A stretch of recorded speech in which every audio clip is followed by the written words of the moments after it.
Okay, we're at John chapter 9. Jesus has just left the temple, right? He got into this big argument. And here we go.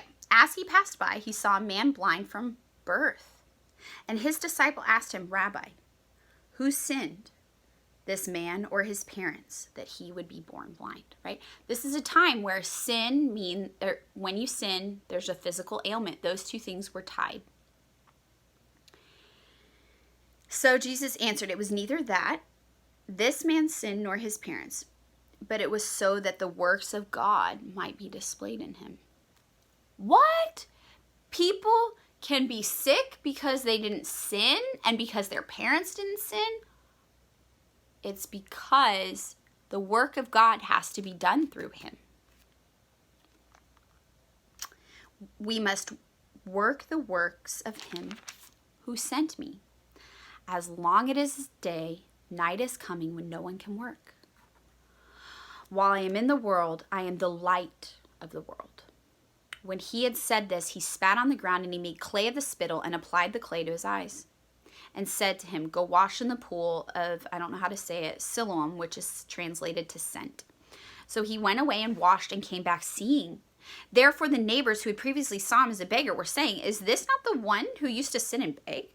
Others were saying, this is he. Others were saying, no, but he is like him. He kept saying, I am the one. So they were saying to him, how then were your eyes opened? He answered, the man who is called Jesus made clay and anointed my eyes and said to me, go to Siloam and wash. And so I went away and washed and I received sight. And they said to him, where is he? He said, I do not know. They brought the Pharisees the man who was formerly blind. Now it was a Sabbath, on the day when Jesus made the clay and opened his eyes. Sabbath again. Well, God works on Sabbath. Why can't Jesus? And he's doing miracle works, right? He's not laboring. He's not breaking the code of God. God said to rest on that day. He didn't say you can't perform miracles. Therefore, some of the Pharisees were saying, this man is not from God because he does not keep the Sabbaths. But others were saying, how can a man who is a sinner perform such signs? And there was a division among them.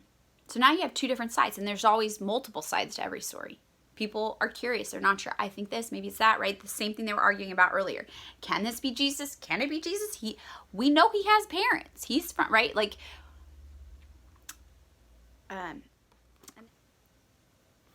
so they said to the blind man again, what do you say about him? Since he opened your eyes, and he said, he is a prophet. The Jews then did not believe it of him, that he had been blind and had received sight, until they called the parents of the very one who had received his sight, and questioned them, saying, is this your son, who you say was born blind? Then how does he now see? His parents answered them and said, we know that this is our son, and that he was born blind. But now he sees. We do not know, or who opened his eyes. We do not know. Ask him. He is of age. He will speak for himself. Right now the parents are like, yes, he's been blind his whole life. He's an adult. You can listen to him. So a second time they called the man who had been blind, and they said to him, give glory to God. We know that this man is a sinner. He then answered, whether he is a sinner, I do not know. One thing I do know, that though I was blind, now I see. So they said to him, what did he do to you? How did he open your eyes? He answered them, I told you already, and you did not listen. Why do you want to hear it again? You do not want to become his disciples, do you? And at this point, he's like, come on, like, I've already told you, you know you're just looking for things to hurt him. This man has made him see. This God, right? This deity. They reviled him and said, you are his disciple, but we are disciples of Moses. We know that God has spoken to Moses, but for as this man, we do not know where he is from. The man answered them and said, well, here is an amazing thing that you do not know, where he is from, and yet he opened my eyes. We know that God does not hear sinners, but if anyone is God-fearing and does his will, he hears him. Since the beginning of time, it has never been heard that anyone opened the eyes of a born blind person. So if this man were not from God, he could do nothing. They answered him, "You were born entirely in sins, and you are teaching us," so that they put him out. Jesus heard that they had put him out, and finding him, and said, "Do you believe in the Son of Man?"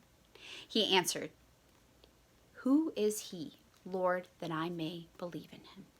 Jesus said to him, "You have both seen him, and he is the one who is talking to you." And he said, "Lord, I believe." And he worshipped him. And Jesus said, "For judgment I came into this world, so that those who do not see may see, and that those who see may become blind." Those of the Pharisees who were with him heard of these things and said to him, "We are not blind too, are we?" Jesus said to them, "If you were blind, you would have no sin.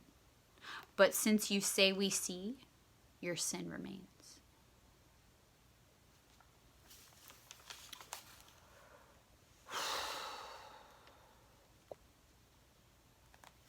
There's so much in here to unpack. But it's this idea. They didn't believe that Jesus could have made a man see. They started to question, "Oh, you're lying. You haven't been blind this whole time." Then they hear from his parents, he has been blind. So the blind man asks, "Who is it? Because I believe."